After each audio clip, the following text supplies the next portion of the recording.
Let me tell you, I have already tried to film this video and I couldn't get more than 30 seconds into it without my cat scratching at the screen door or playing with the blinds.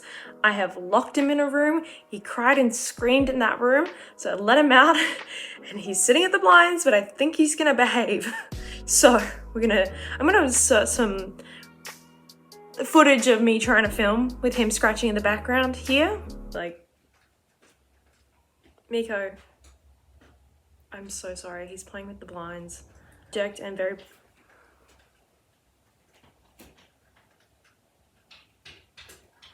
Alright, hi, hello. I'm Emily, I'm 20 years old and I have borderline personality disorder. So today I just thought that I would do a little Q&A video, a little get to know me video. I asked people to ask questions to do with my mental health, just personal questions. Anything to do with me, just in general, really. So I have my Sprite here that I'm gonna attempt to open these nails. These nails are long for me. I never get to get my nails done. And I have a Kit Kat in front of me because I'm stressed. It's also 2 p.m. and this is the first thing I'm eating. I didn't get out of bed till an hour ago. So anyway, let's get stuck into this before he starts scratching at the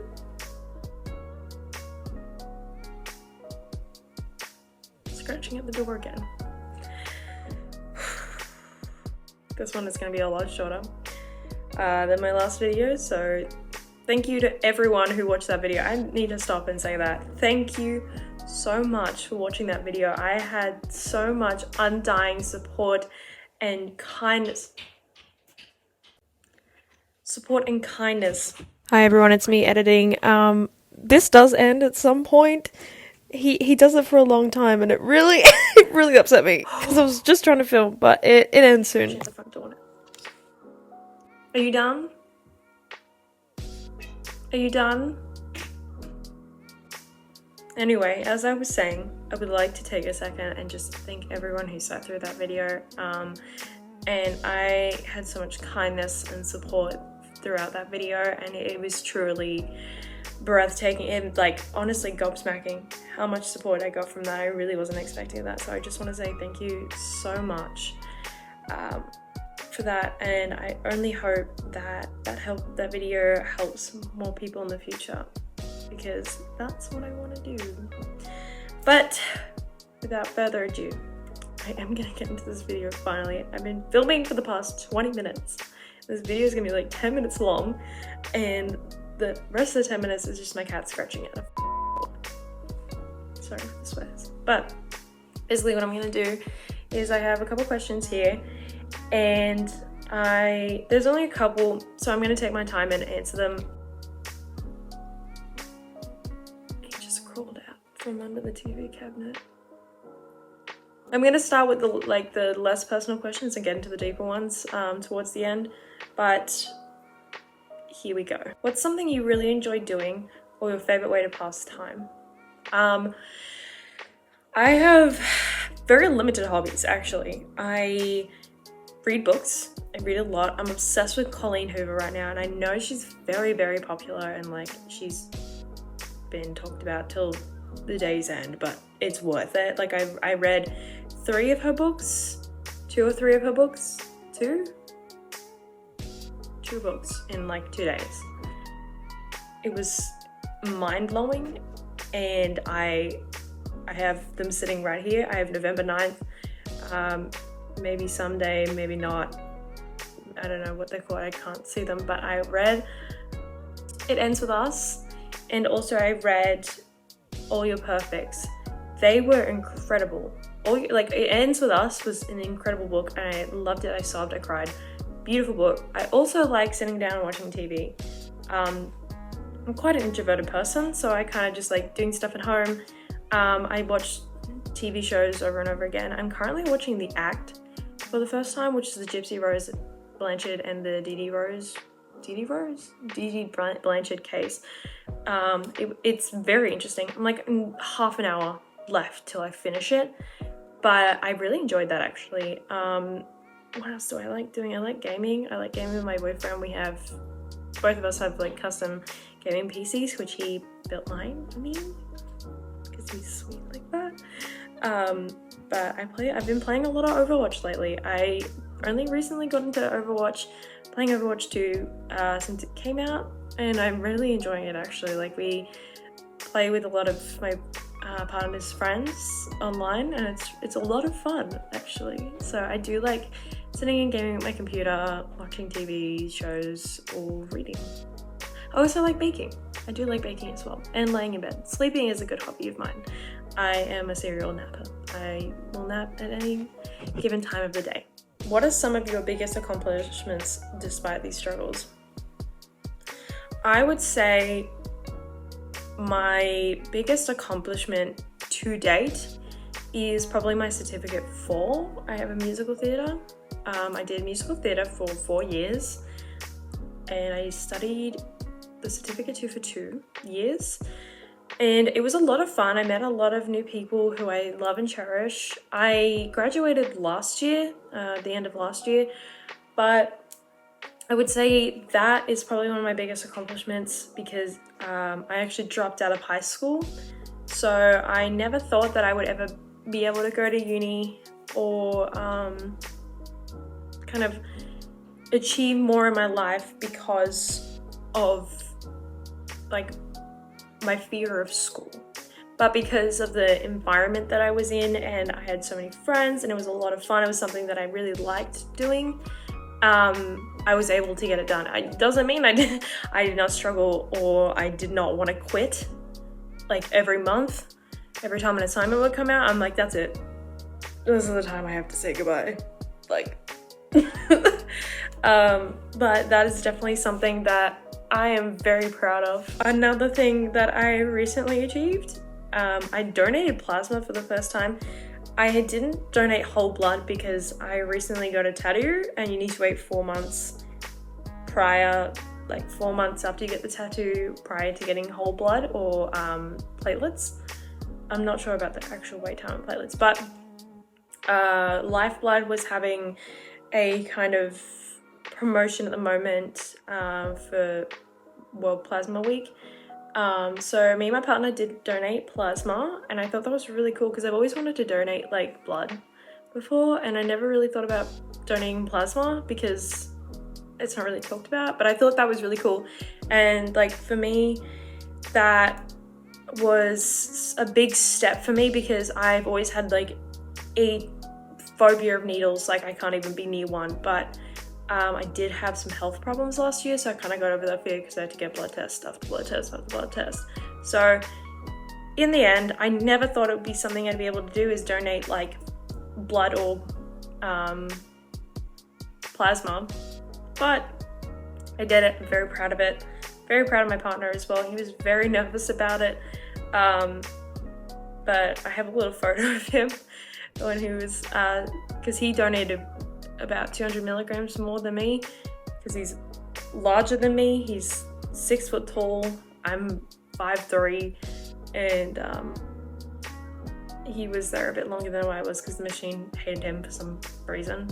But here's a little photo of him getting his plasma donated. He's so cute.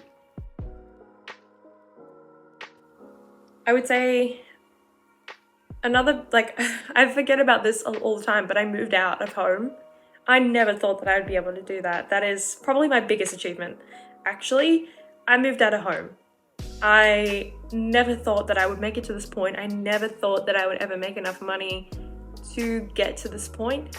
But I have my own house. I moved out of my mom's house. Like, I have free will. I'm home alone today. My partner's working. So, it's my house. I get to do whatever I want all day, which is just a fantastic feeling. I just feel very free and very safe in this house because we live in a very safe neighborhood. We have very quiet neighbors. Yeah, moving out is a huge achievement, and I'm so happy in this house. I love this house. Yes, biggest achievements, musical theatre course, moving out. What was the third one? I said donating plasma. Big achievements. And I won't say it was easy to do these things. It took a lot of work, a lot of struggle, but I got there in the end, and I'm very proud of myself, and I do not regret a thing. I don't regret anything, so I'm very proud of myself for this. When's the... Hello? Hi! Anyway, next question. How do you keep a stable relationship despite having borderline personality disorder? This is a really good one. This is one I've definitely struggled with a lot. I've had quite a few relationships throughout my teenagehood. Oh my god, my foot has pins and needles. Why does everyone hate me today?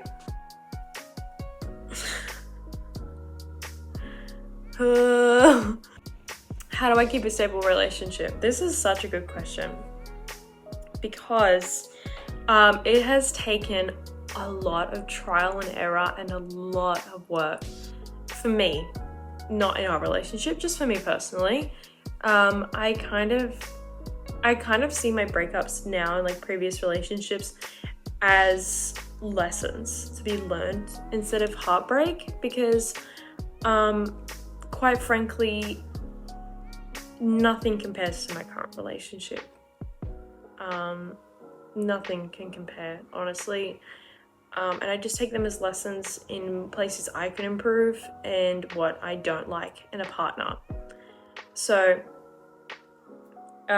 when this relationship started, it was just, I just wanted to be very open about who I was, what I'm capable of, and I needed him to be aware of that, and I kind of kept an open line of communication.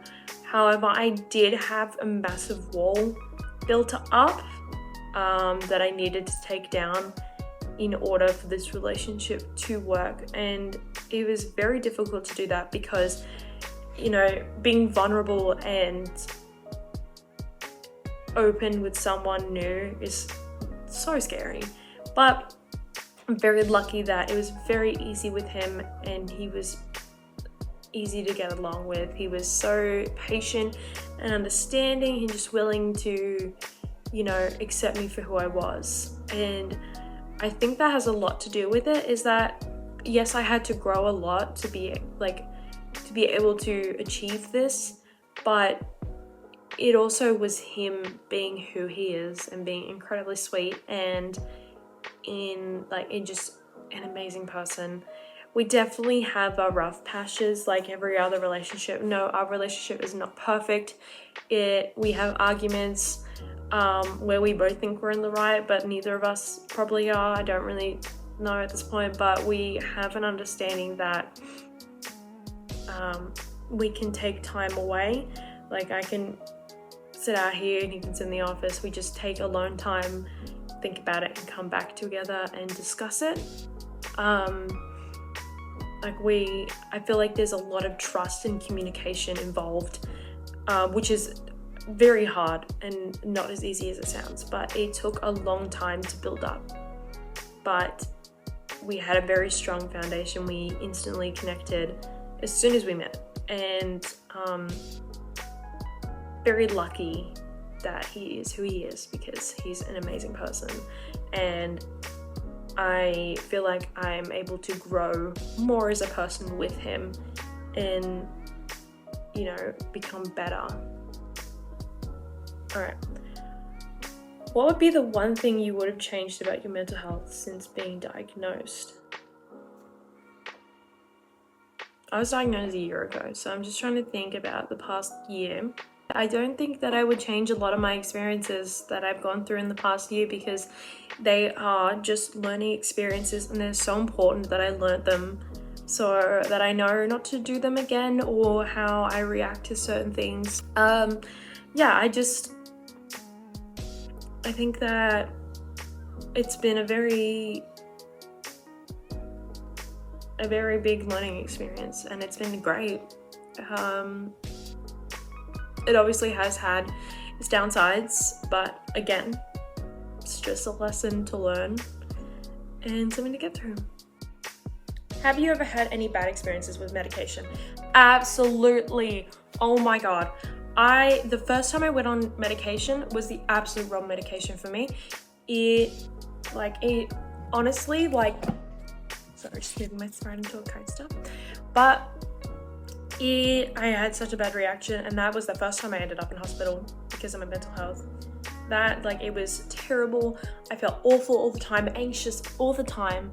But luckily the medication I'm on now actually is an anti-anxiety as well. So it is fantastic and it makes me feel great. I definitely still have high and low days, but it is amazing. All right, this is the last question because this video is already going to be like 20 minutes long at this point.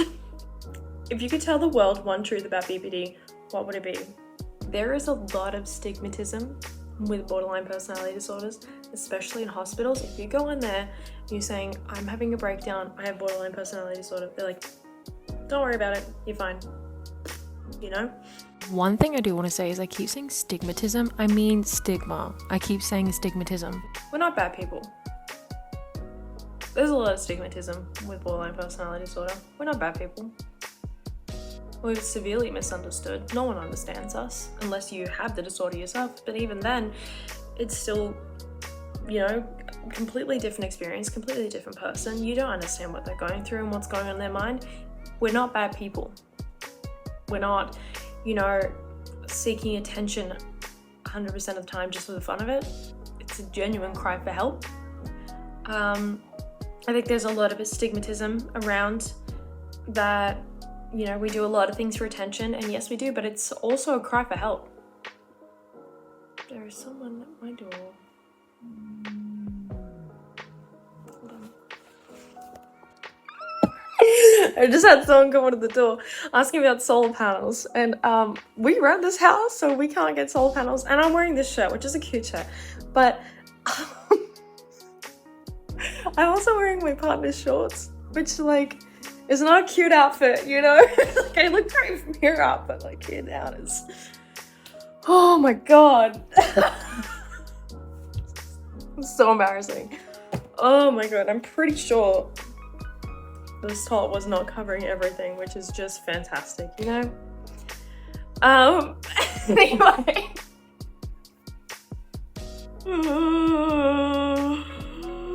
I was saying that we're not bad people, okay? That's my final stance. We're not bad people. That's the truth. We're severely misunderstood, and we go through a lot of things that lead us to do some pretty stupid things, which is not excusable. And people who are like Jeffrey Dahmer, who has borderline personality disorder, definitely do things that are inexcusable and disgusting. But a lot of us just, want to be understood and loved. And that's that. Just need help. A lot of us, we just need help. But anyway, that is all the questions I have. This video is going to be so long already because of the rambling and I can't being a hole. But thank you for watching. Please let me know what you would like to see next, because I would like to hear from you guys. And please be nice to me, yourself, and others. And I hope you're having a great time. And I'll see you next time. Bye!